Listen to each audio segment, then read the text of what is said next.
दोस्तों, जिसका डर था वही हुआ है।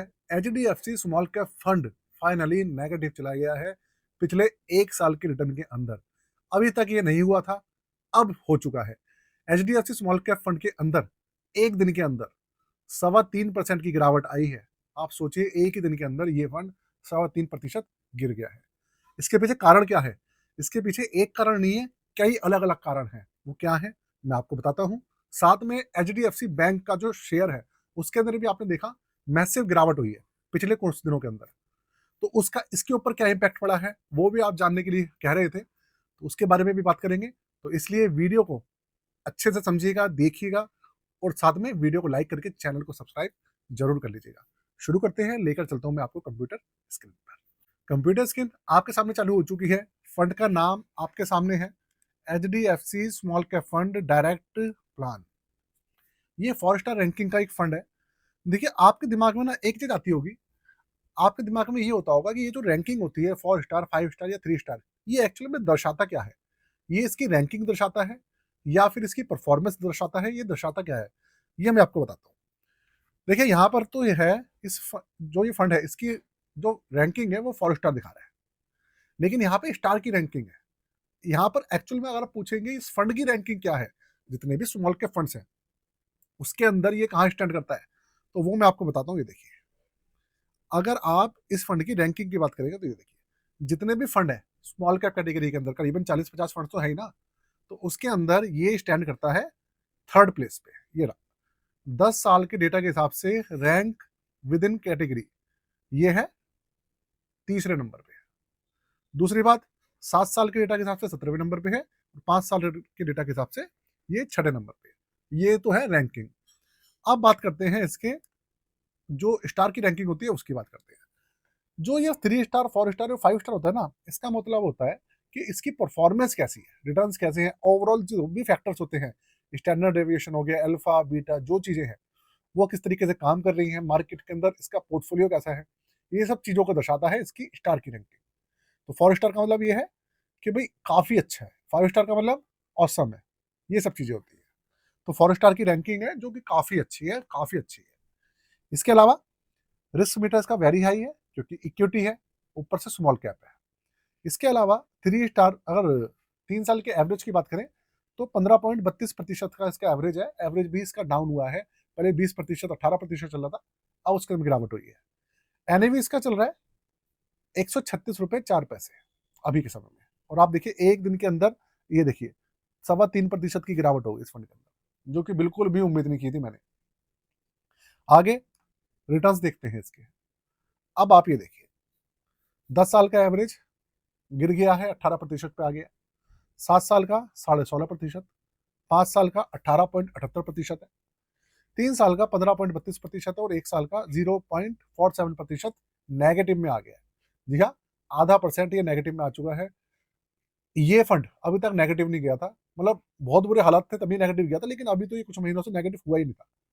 8%, 10%, 12-15% ये पॉजिटिव चल रहा था, लेकिन अब इसमें इतनी गिरावट आ गई है कि ये भी फाइनली नेगेटिव हो गया है।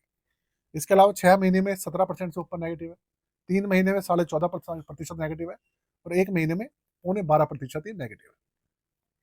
तो इस तरीके से भाई, लेकिन अच्छी बात पता है क्या है? अच्छी बात यह है कि ये बेंचमार्क को अच्छे से बीट कर रहा है। ये देखिए आप, हर जगह पे अपने बेंचमार्क को बीट कर रहा है। 1 साल में देखिए बेंचमार्क 7% नेगेटिव गया है, और ये सिर्फ आधा परसेंट गया है। तो इससे देखकर क्लियर हो रहा है ना कि भाई प्रदर्शन फिर भी बहुत अच्छा है, गिरावट हो रही है लेकिन बेंचमार्क से कम हो रही है, ये अच्छी बात है। रैंकिंग मैंने आपको बताई थी, 10 साल की 3 नंबर पे है, 7 साल पे 17वें नंबर पे, इस तरीके से। अब आगे चलते हैं, इसके पोर्टफोलियो के ऊपर एक नजर डाल लेते हैं छोटी सी, वहां समझते हैं। अच्छा, इन्होंने क्या किया है एचडीएफसी वालों ने, 8% इन्होंने कैश होल्ड किया है इसके अंदर, और 91.97% इसके अंदर जो हिस्सेदारी है अभी के समय में इक्विटी है। और लार्ज कैप है इसके अंदर 7.18%, मिड कैप कैटेगरी इसमें 11.32% है, और स्मॉल कैप है 81.5%। 84 स्टॉक्स हैं इसके अंदर, और सबसे बड़ा सेक्टर है इसका इंडस्ट्रियल सेक्टर अभी के समय में 23.72% के हिसाब से। 9 सेक्टर्स हैं, कंज्यूमर सेक्टर है 18.26%, फाइनेंशियल सेक्टर 13.83% है, और हेल्थ केयर है 11.71, मटेरियल 8.38, टेक्नोलॉजी है 6.69, कंज्यूमर स्टेपल्स है 5.52 और डाइवर्सिफाइड है 2.29% और एनर्जी है सिर्फ 0.25%। अब आपके दिमाग में एक क्वेश्चन ये आ रहा था, आप लगातार पूछ रहे हैं कि जो एचडीएफसी बैंक है, एचडीएफसी बैंक के अंदर गिरावट आई है, उसका क्या इसके ऊपर इम्पैक्ट पड़ा है या नहीं पड़ा है? तो देखिए सिंपल सी बात है, अगर एचडीएफसी बैंक का स्टॉक इसके अंदर होगा तो इसका उसका जो गिरावट था उसका इम्पैक्ट इसमें पड़ेगा। अगर वो नहीं है तो इसके अंदर कोई भी इम्पैक्ट नहीं पड़ने वाला, साफ सीधी बात है। तो अगर देखिए हम ये फाइनेंशियल सेक्टर देखें इसका, तो इस फंड के अंदर एचडीएफसी बैंक की हिस्सेदारी नहीं है क्योंकि स्मॉल कैप कैटेगरी का है। इसलिए इस फंड के अंदर एचडीएफसी बैंक के अंदर जो गिरावट आई थी उसका स्मॉल कैप के अंदर कोई भी इम्पैक्ट आपको नहीं देखने को मिलेगा। अब आगे चलते हैं। 1 जनवरी 2013 को ये लॉन्च हुआ था। 13 साल हो चुके हैं डायरेक्ट प्लान को और जो इसका रेगुलर प्लान है वो और भी पुराना है। बीएसई 250 स्मॉल कैप इसका बेंचमार्क है। ओपन एंडेड स्कीम में एक्सपेंस रेशियो बढ़ गए हैं, 0.73% है और 37,424 करोड़ का इसका एयूएम है और 17.61% इसका एवरेज है जब से लॉन्च हुआ है तब से लेकर अब तक। और 500 रुपए से मिनिमम एसआईपी वगैरह में शुरू हो जाती है। 1% है इसका एग्जिट लोड। ये पूरा का पूरा डेटा है दोस्तों, किसी तरीके का लॉक इन पीरियड नहीं है। अब बात करें इसके पॉजिटिव और नेगेटिव साइड की और कंक्लूजन की, तो नेगेटिव पॉइंट एक्सपेंस रेशियो 0.73% है, थोड़ा सा ज्यादा है। हाँ, इसमें गिरावट अभी आई है लेकिन वो इसका नेगेटिव पॉइंट नहीं है क्योंकि ये अपने बेंचमार्क को बहुत अच्छे से बीट कर रहा है। बेंचमार्क 7% नेगेटिव है, ये आधा प्रतिशत है, तो बहुत अच्छी पोजीशन में अब भी गिरावट के दौर से चल रहा है लेकिन अच्छी पोजीशन में है क्योंकि इतनी बड़ी गिरावट के अंदर अपने आप को सस्टेन करना बहुत मुश्किल हो जाता है, वो भी स्मॉल कैप फंड्स के लिए।